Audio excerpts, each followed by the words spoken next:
Good morning. Good morning. I quickly want to let you know I'm doing an 8-week weight loss challenge with First Form.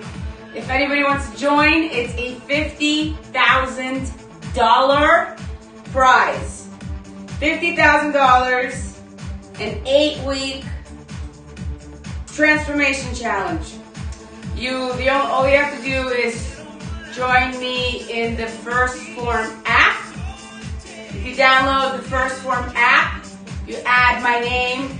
You can see on TikTok, that's my name, as your advisor. It's open to anybody. Hi, Catherine.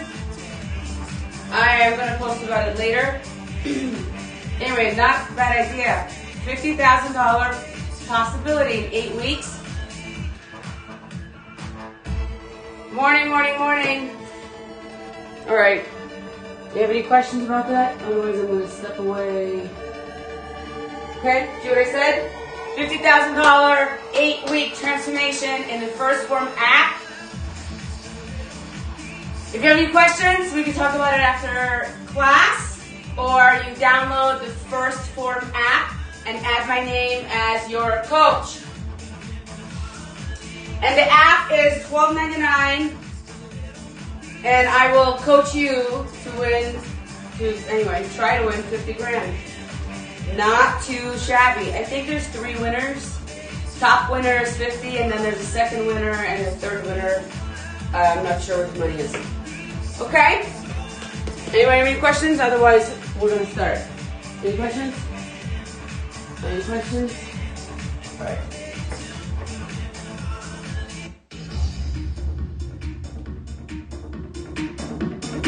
Morning.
So you know how they say, if you want to lose weight, you have to eat your vegetables?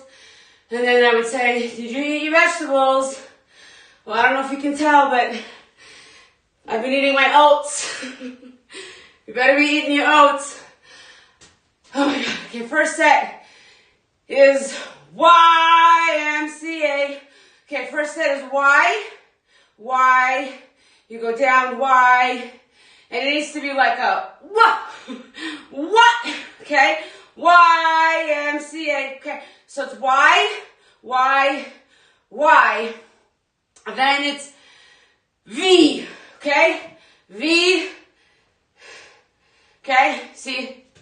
Can you see? So it's bend, slide, and go this way. Okay? Those are your two superset.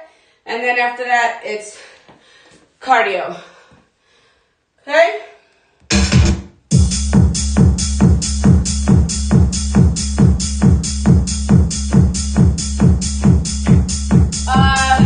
Get your bands. I'm going to use weights. Strapping. Let's show you some bodybuilding. Okay?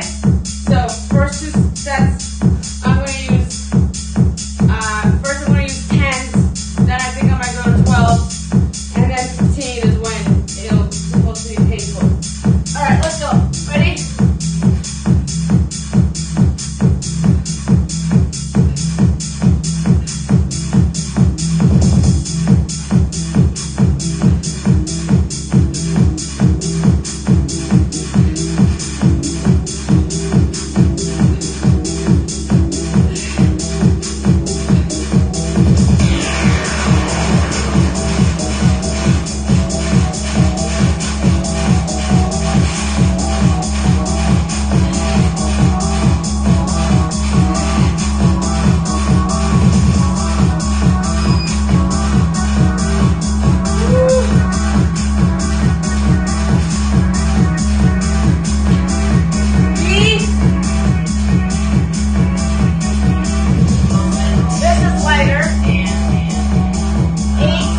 my body's changing in just a week.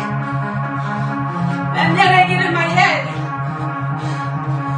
afraid I quit again.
Let's get down to business.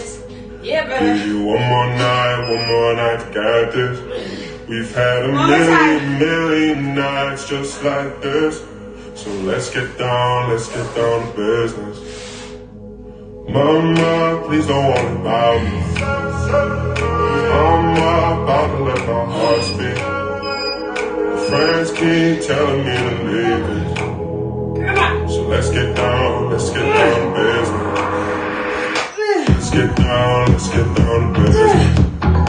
Give you one more night to get this.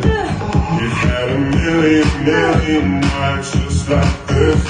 So let's get down to business. Let's get down to business. Give you one more night to get this. Keep going. You are lightweight. Come on. Come on. You're just using 5 pounds. Keep it going. Back and forth, the bullshit.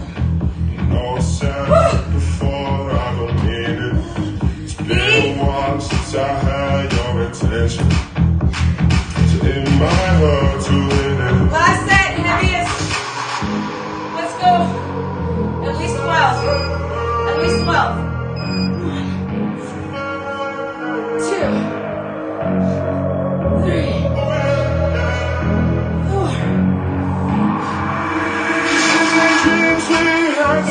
fall away. We can't leave them if we stay the same. And I can't do this for another day. So let's get down to business. Let's get down to business. Give you one more night, got this. We've had a million nights just like this. So let's get down to business. Let's get down to business. Down. One more night, got this. What happened? What happened? That's weird. All right, keep going. Jump. Ow. Keep going. Not sure what happened to my Pandora. Keep going. Where is my march?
You know you're making me work so hard. That you give me no, that you give me no, that you give me no, that you give me no. So I hear you calling, oh baby. Give me your respect. I hear you calling, oh baby.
Like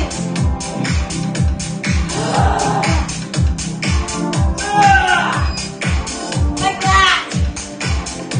Woo! Water.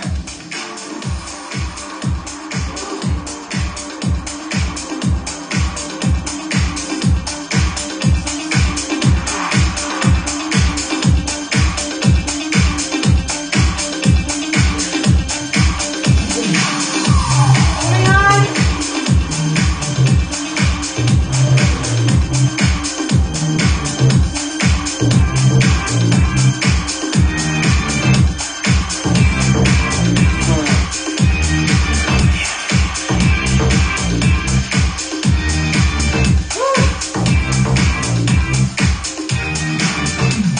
I'm going to use a barbell, but you're going to use a dumbbell.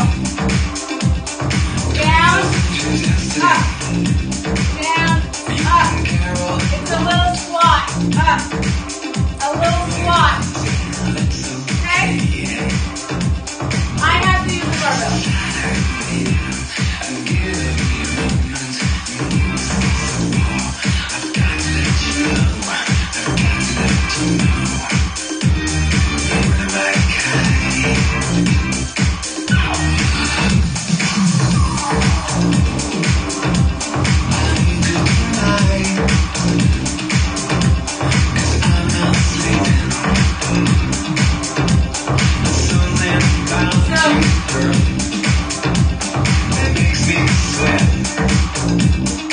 I'm going to count. Okay? We're only doing 12.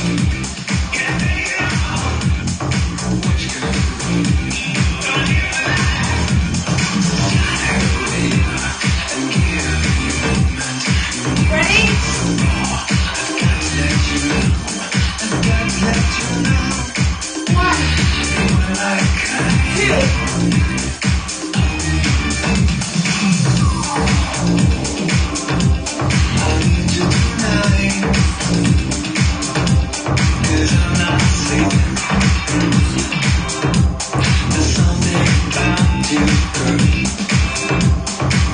2, 6.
famous Dalai Lama quote, right? The only way to fail is to quit. Period. No one ever stops because they can't. They stop because they decide to. They stop because they see that huge mountain and they think that's impossible. They forget it's only made of little rocks. They stop because they get so disheartened by the distance of the finish line that they forget it only takes a collection of little steps to get there. You don't have to leap the entire distance. You know, I've been there. Right? This is me speaking from experience. It took me years to figure it out. And even now, life is rapidly evolving. I've poured my heart into things that, let's be honest, no one cared about. I've invested in opportunities that fell apart right in front of me.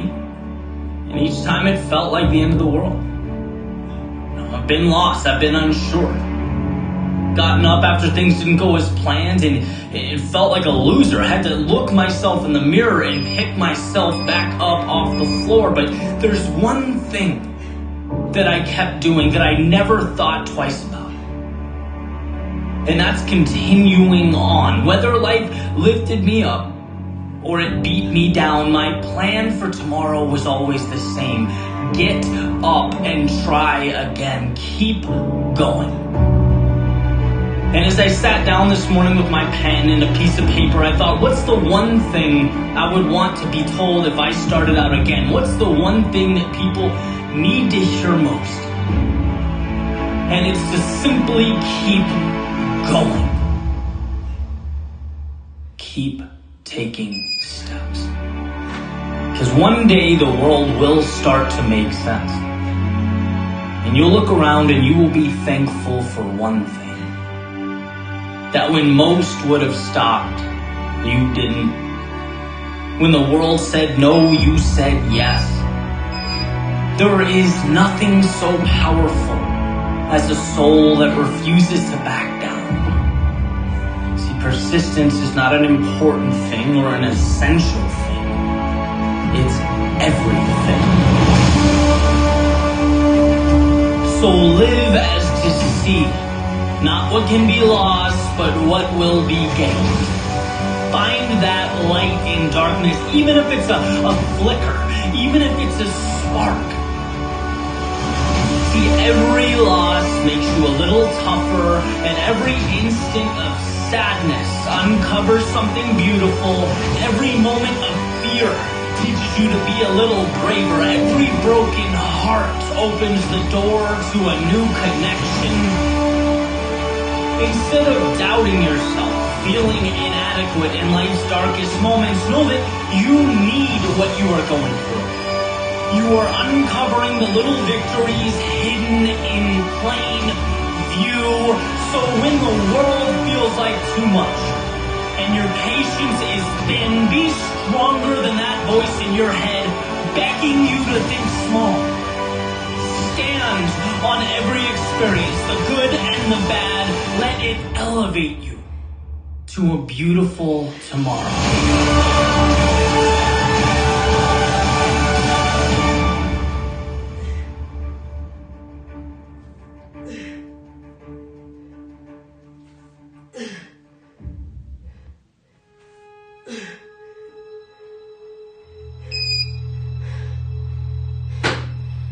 Last set.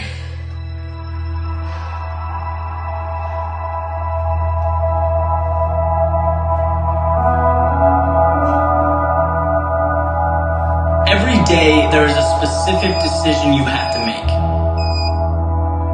It's the first and it's the most important decision, because from it, you effectively roadmap your destiny.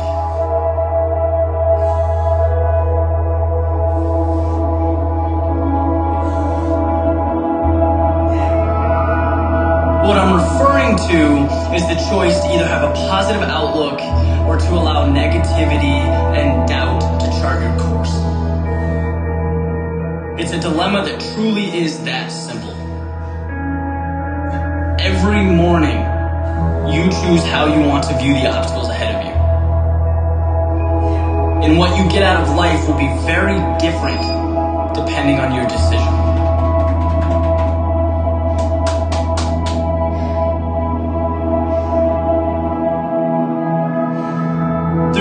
Cherokee legend that touches on this conflict. And in the story, there's an older man, he's talking to his grandson about life.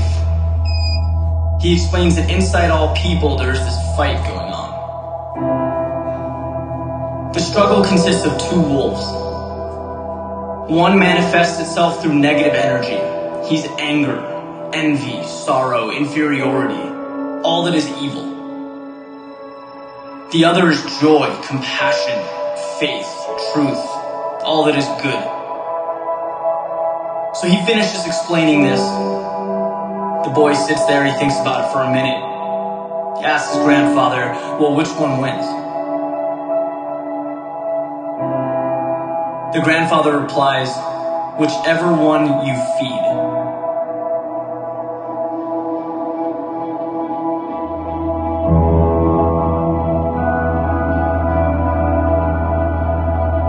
What we sometimes forget is that we are the sole makers of our own destiny.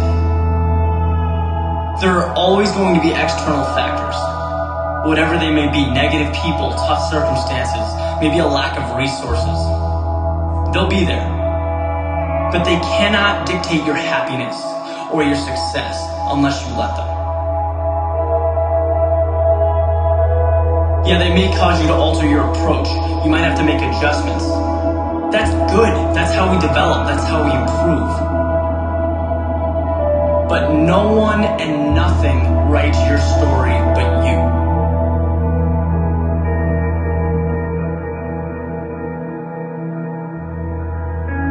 Your attitude, your emotions, they directly coincide with how you see the world. So anytime you feel discouraged, negative, envious, anything that's not positive, just stop. Don't waste your time with thoughts that aren't bringing you closer to your goal. There's just no value in it. Tony Robbins says this beautifully. He says you have to be the guardian of your own mind. Allow in only what will help you. Because God knows the world will crush you if you let it. So take the wheel. What you need to do tomorrow when you wake up is look at yourself hard in the mirror. Make a conscious decision to feed the good wolf. You'll be amazed at how far it will take you.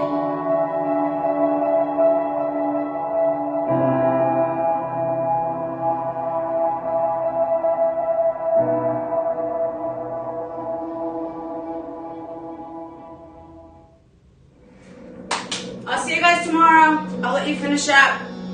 There's a quote attributed to Seneca that states, "No man is more unhappy than he who never faces adversity, for he is not permitted to prove himself."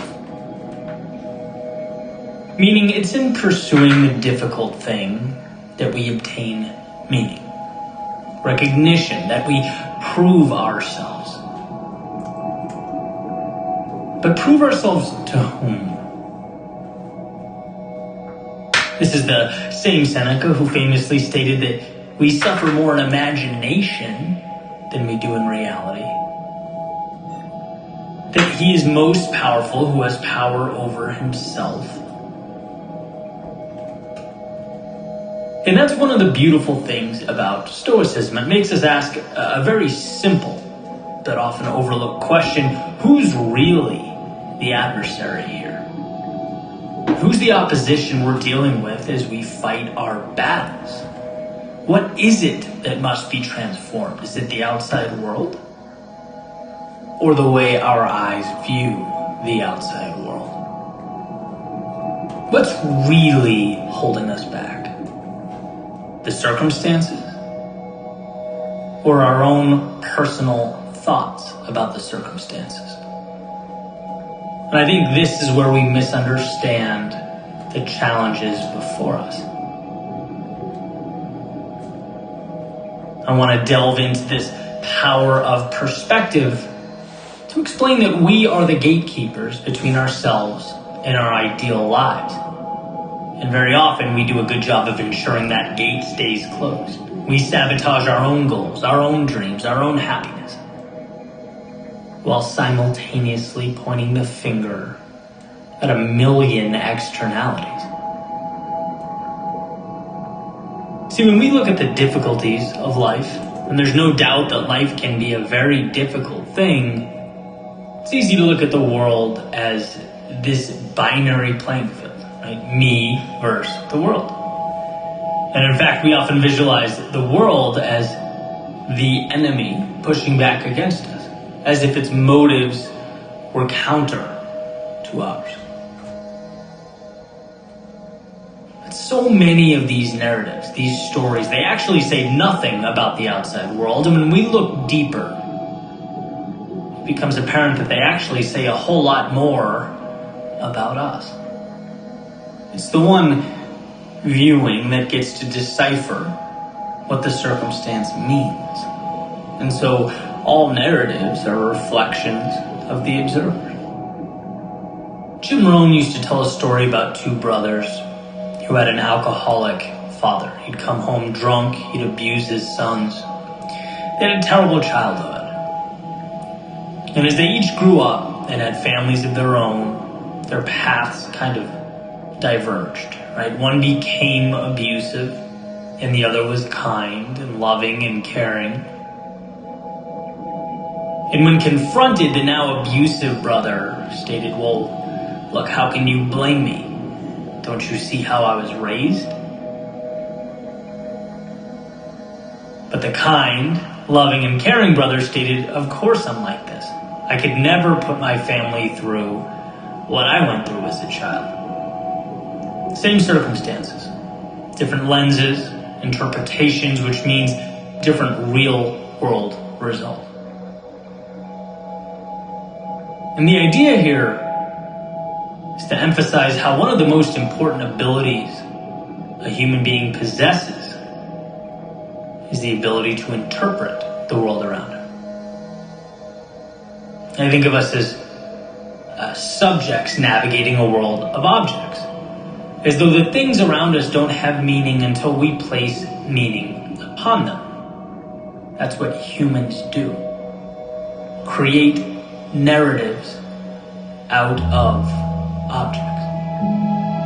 And that often overlooked, seemingly insignificant ability places a lot of power in our hands. Very rarely is it what we see, it's what we think and what we do about what we see.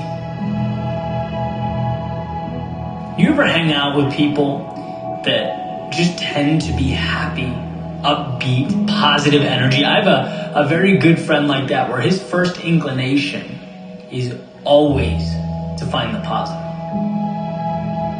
In moments where I've sort of trained myself to pause, take a second, sift through the emotion, uncover the value in a tough situation, refocus, and take a strategic step forward, I look over at him and he's already arrived there, right? He's been there for 3 minutes, right? Eliminated the negativity. It's his first instinct. He's the metaphorical kid hopping around in puddles, whistling at the top of his lungs, while everyone else is hiding out from the rain, or at least trying to find the courage to run out onto the street with him. Then there are people who seem to always find the negative.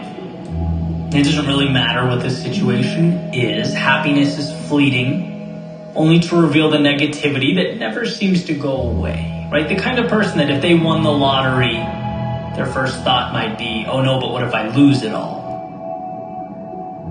Both examples are people projecting themselves onto the world around them. The same way that smoke covers and consumes an entire room. It's not the room that's the culprit. Here's another example from Jim Rohn, since we're on a Jim Rohn kick. He was making a similar point, and this is all from a collection of speeches he has on Audible, comparing humans to oranges, which is probably not a comparison you've made recently, but he said, there's consistency to an orange, and that it can be filled with one thing. When you squeeze an orange juice is coming out. Period. It will never be apple juice or grapefruit juice. It will only emit what it has inside, which is orange juice. And well, here's the connection. When life pressures us, challenges us, or metaphorically squeezes us, we only emit the emotions that are contained and available, that are alive and well within us.